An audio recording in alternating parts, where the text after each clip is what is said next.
results. I want to hear about the policy relevance of them and how I can help you use that information to make sure that our guidance is as up to date as possible. So the forum has a formal strategy. It's available for download on our new website, and it has 7 strategic themes. So firstly, to lead the debate on water. Water conservation is a large part of our remit. But we also review and advise on policy implementation. As I mentioned, providing recommendations on the performance of water, supporting and monitoring rural water services. So this the National Rural Water Committee has been disbanded, and the National Water Forum has taken on that role with regards to monitoring rural water services as well.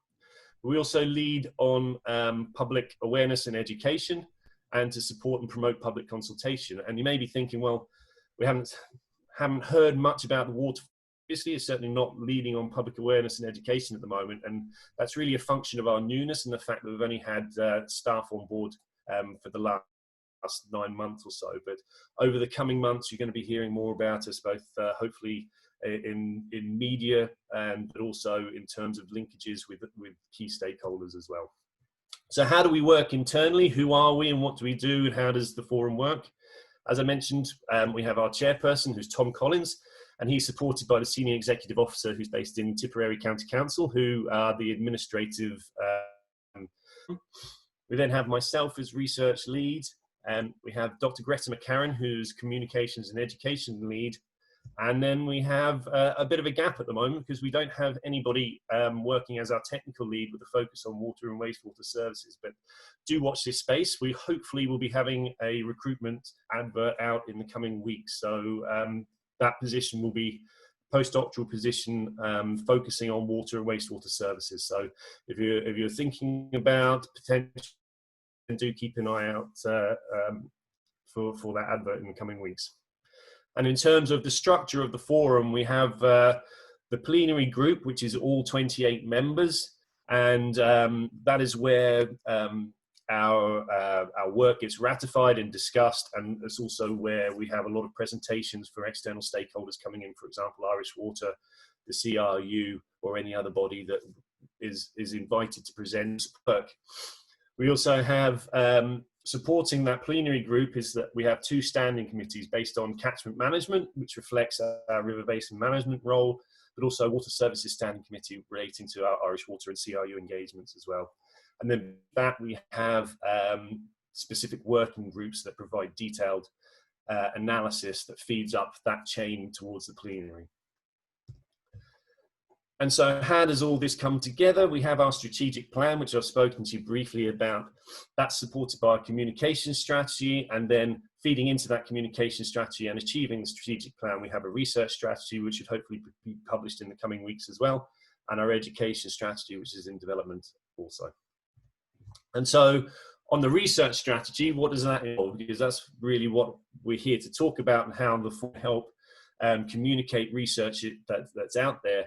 The strategy that essentially outlines the forum's role in water-related research, and it details thematic areas of priority of the forum, which I'll discuss in a moment.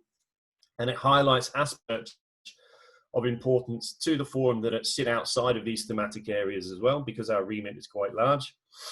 And the strategy also identifies the timeframes and primary actions for implementing that research strategy. So what are the thematic identified as drinking water source protection, high status objective water bodies, invasive species, physical modifications to water bodies, and nutrient pollution? And anybody that's well aware of the River Basin Management Plan will notice that those are quite strong themes within the Second River Basin Management Plan as well. Some of the research actions within these thematic areas are going to be less of a priority than when this strategy was written back in 2018. For example, for high status water body, objective water bodies, the local authorities water program have now established a Blue Dots catchment program with a Blue Dots catchment coordinator to try and help bring up to protect and restore high status objective water bodies, because the number of high status water bodies have reduced from several hundred 20 or so years ago down to 20 currently. So there's also been a new LIFE programme funded through the EU LIFE as a national programme working in Ireland to restore and protect high status subjective water bodies as well. So in terms of the forum, we're not going to be looking at high status subjective water bodies as a priority research action as a result of that investment that's ongoing as well. But we're certainly still liaising and engaging with those actors that are involved in those bodies of work. Additional research areas, water and wastewater services, as I've stated, is a high priority for us. Conservation and other aspects that don't sit in with those thematic areas include socio-economic factors and really overseeing it all, climate change impacts on water resources and water resources management. So they're the research areas that are of key interest to the forum members. But as our role in research is developing, we're also happy to provide letters of support to funding applications that are aligned to our research strategy or our strategic plan, or to be a participatory stakeholder as appropriate. So for example, we've recently had a couple of requests for being involved in some EU funding applications where the forum is being asked to act as a participatory stakeholder. And we're happy to provide letters of support to those applications if they are directly aligned to our research strategy. But it doesn't have to be international funding applications. If there are any EPA or other funding applications coming through that you're involved in and you think that they're aligned to the forum's work, then we'd be happy to examine that, and if necessary we can agree to provide those letters of support. So with regards to our funding and our implementation of the forum's work, our funding comes from the Department of Housing, Planning and Local Government, and we've been engaging with them with regards to our research priorities and what bodies of work that they would be happy to fund for 20. And what they've supported is some research on water quality returns from the reform of the Common Agricultural Policy. So the Common Agricultural Policy is currently in reform at the moment, but as we know, agriculture is a significant pressure on water quality within Ireland.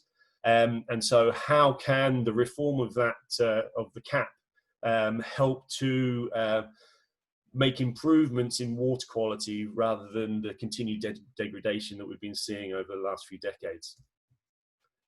Also supported is looking at developing an alternative vision for Ireland's peatlands. So certainly with Bord na Móna's decisions to start moving back from industrial harvesting of peat, but also degradation of upland peatlands, the impacts on protected areas, planning, forestry, all the impacts on peatlands. How can the nation look at developing an alternative vision for Ireland's peatlands with an eye on climate change implications, biodiversity, and other co-benefits from managing peatlands into the future? But also, and I'm quite passionate about, is trying to encourage the development of policy relevant research from early career researchers to make a greater appreciation of how research can inform policy. And so it looks like we're going to be having a small number of early career research bursaries that will be available for application for policy relevant research that's aligned with our strategic plan and our research strategy. So they will likely be coming on stream, hopefully by around September time. We'll be able to announce those calls and get some short, small scale projects in development before the end of the year. So keep an eye out for those as well. So that really is a whistle-stop tour of what the forum is and what we're involved with. We've got a bit of time for some discussion. I'm happy to facilitate and engage with you with that, but also we've only got a short period of time here now on this discussion. If anybody has any points of discussion or wants to have a chat offline after this meeting, I'm happy to do so. But just maybe some questions here to seed some thinking. What are the gaps in the science policy interface? In the meetings that I've had with other institutions, they've highlighted that there's a real need for research to have those pathways to feed into policy. And for me, I see that as a key function of the forum to be able to do that. Are there any other gaps there within the science policy interface? a bit of a broader question: what knowledge gaps exist within water-related research? We all have our favourite topics. I want to hear about them. I want to hear what those gaps are. I sit on the EPA's Water Research Committee. While there isn't going to be a water research call in this calendar year, over the next calendar year, we're going to be looking at the research program for 2021 within water, climate and sustainability. So if there are specific knowledge exists at the moment, there's potential to inform other funding calls, as well as the forum having a small amount of money to be able to develop its own funding as well. And then finally, something to consider: are there gaps or maybe even some issues within water governance in Ireland? So just a few seed questions, but I'm happy to take. I can see there's been a few questions on the chat I haven't had a chance to look at, but I'll stop sharing my screen now, and I might just quickly whiz back up. If anybody didn't see my contacts, then I'll just leave them on here for a minute for you to make note. Or Alec, I can, if Alec at nationalwater.ie is my email, so feel free to get in touch there. Or they can contact me, either Alec, and I can pass on your details, no problem. That's perfect. Okay. And Alec, will we be able to share the presentation? Of course, I'll email a PDF of that to Ruth, and it can be distributed from there. Okay, there's a couple of questions there, just that I'll read out. You mentioned that to the River Basin Management Plan. However, are you able to look ahead and influence, for example, planning and development of green infra to manage waterings? Yes, we are, and certainly that's a conversation that we've been having in our both in our Water Services Standing Committee and our Catchment Management Standing Committee over the last few weeks. At the moment, the River Basin Management Plan is undergoing significant water management issues. Public consultation that closes on 6th of June. Within that have been identified some urban related issues. Certainly, Forum is also engaged in pre-consultation with the department on the next basin management planning, and urban water management is a key component of that as well. So yes, we're just being reactive to previous plans. We're looking forward and are hoping that the pre-engagement that we're having will be able to have quite strong influence. And in the conversations with the department, there is strong weight given to the position of the water forums. So missions that we make are taken note of. We're not just put in a pile with everybody else, and potential to influence future policy. Thanks for that.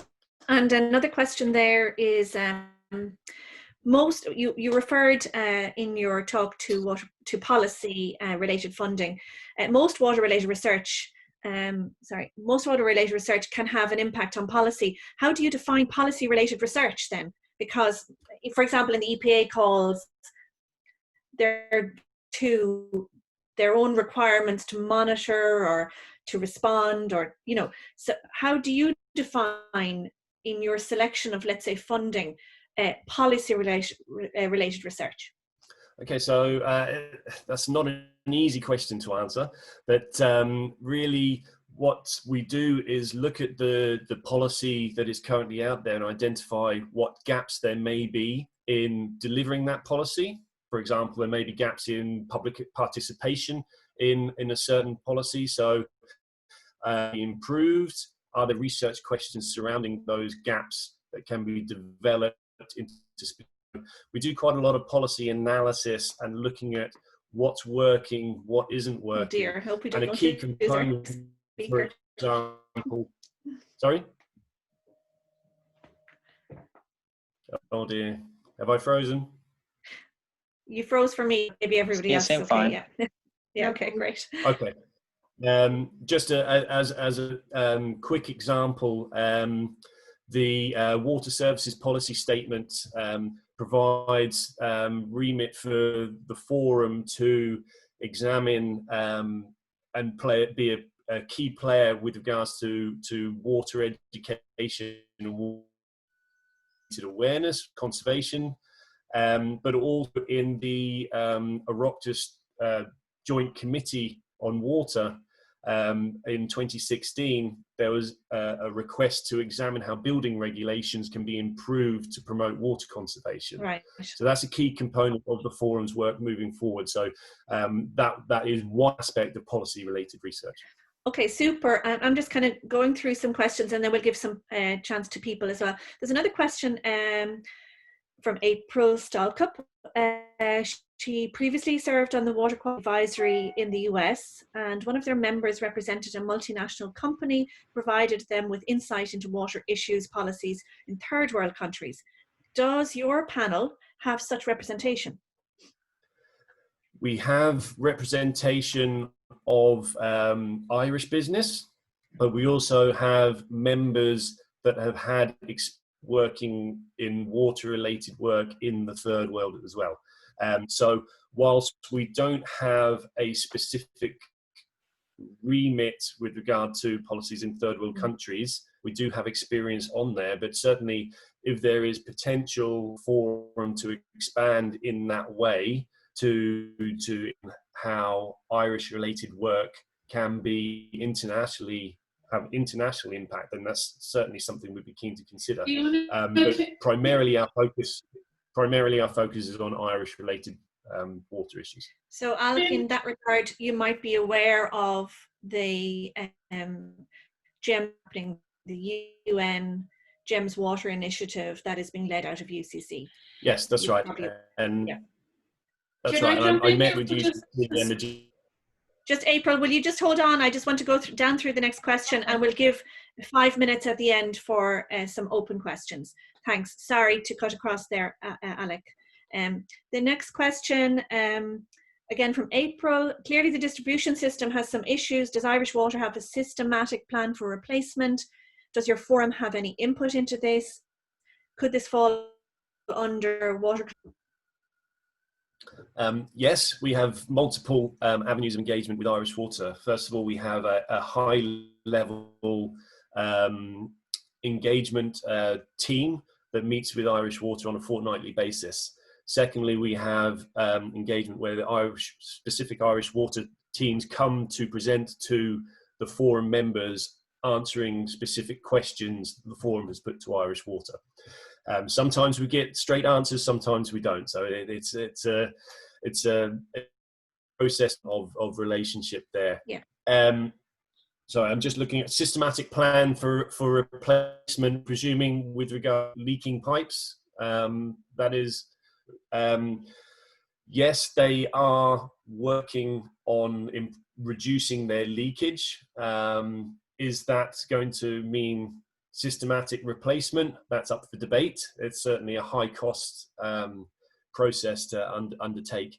But even from their own research that they've undertaken, they have identified that the systemic leakage within their pipe infrastructure is prohibitive to domestic measures.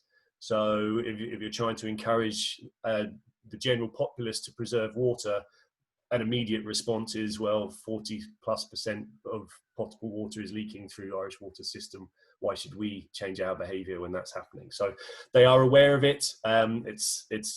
It's not a quick fix in any imagination, I don't think. And in respect to Irish Water, they did inherit a bad infrastructure due to decades of investment in that scenario.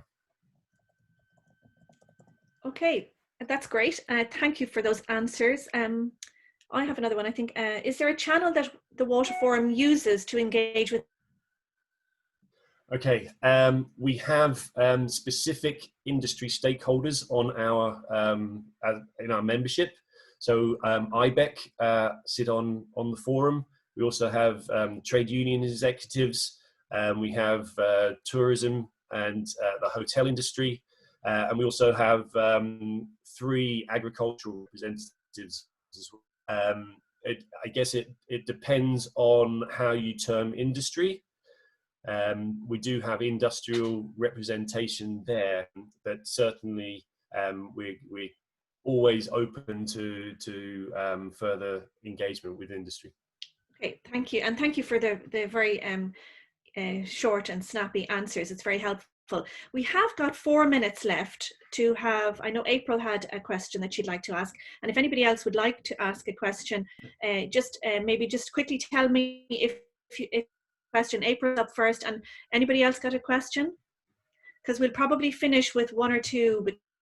So, yeah, it wasn't so much a question, it was the clarification on the question I asked about working like with the companies that had facilities in third world countries. Typically in these places where they have manufacturing sites that had very limited access to water, they process it out of their own. And it was some of the lessons that they learned in implementing that could be brought home. It's not that Irish should be any other countries, but that there was some deep learning sometimes these companies had in some of these other less than ideal situations. Okay, thanks. Alec, do you want to respond to that? Well, just to say that we do have some experience of working in third level countries and members that sit on the board, and certainly nobody is reserved in opinions and discussing their experiences. But I totally take your point that there are lessons to be learned from delivering water services and water governance internationally. Okay, and thanks again, great response. So look, I'm going to start the close of proceedings. We still have 2 minutes, so I want to thank Alec. Really, it was a wonderful session. Thank you so much. Great overview and some good questions and some great answers, so thank you. A huge thank you to Ruth Clinton, who manages all of our water cafes and managed to attract Alec to this virtual session, which I'm so pleased that she did. So thanks to Ruth. And thank you all for taking part. This was really interesting. We had over 50 participants. And so I think certainly we will keep our you have your coffee at home and we can all hear each other quite well, and we weren't bombed, so that's fantastic. So Ruth was a bit worried at the start that we might have gotten bombed, but all good. So without further ado, I think we'll sign off and say thanks a lot and stay safe and wash your hands. Thanks very much, everybody. Thanks, Alec. Thank you. Thank you.